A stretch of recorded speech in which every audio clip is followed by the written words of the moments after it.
Hello, my name is Patrice Hartson, and welcome to my presentation entitled The Ethical Use of Information in the School Media Center. If you are struggling with patrons using information ethically, then this presentation is for you. So, what is information ethics? Joan M. Wrights from the Dictionary for Library and Information Science states that information ethics is the branch of ethics that focuses on the relationship between the creation, organization, dissemination, and use of information and the ethical and moral codes governing human conduct in society. This brings us to the principles of ethics as it applies to media center education. Media center practices are determined by the ethical principles defined in the infographic shown here.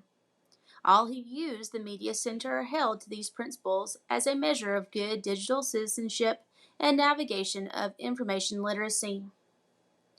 The 9 elements of digital citizenship are broken down into the 3 overarching themes: respect for self and others, educating self and others, and protecting self and others.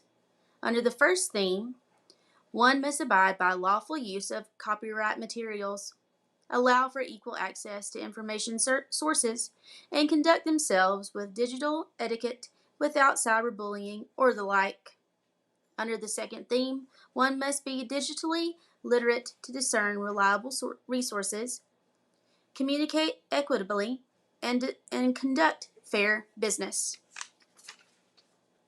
Under the third theme, one must provide security of information with laws like FERPA in mind and conduct oneself according to rights and responsibilities as a digital citizen, and be mindful of someone's health and wellness.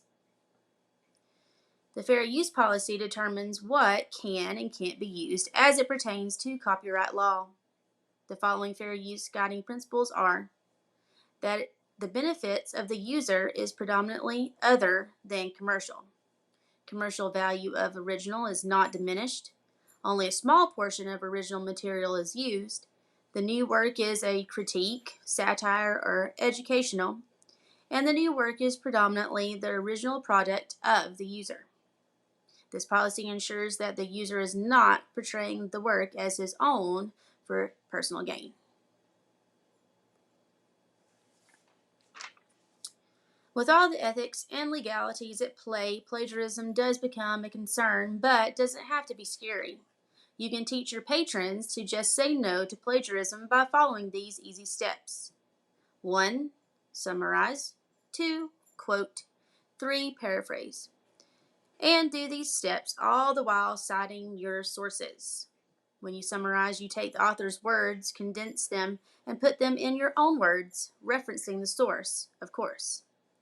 You can also quote an original text using quotation marks and again citing the source. When paraphrasing, you are reiterating the original idea just in different words and once again referencing the source. The references and citations often have their own format depending on what field you work, but the common format for education would be APA or American Psychological Association format. The most important idea is that you do cite and reference, giving credit where credit is due. Otherwise, there are real and hefty penalties for not doing so. And that brings us to the conclusion of my presentation, which means you now know how to successfully create a community of ethical digital citizens whom will wield their information literacy well. Your patrons will be mindful of others' intellectual property while also adhering to other ethical practices and standards.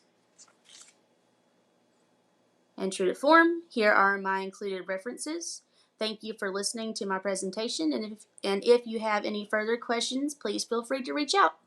Thank you.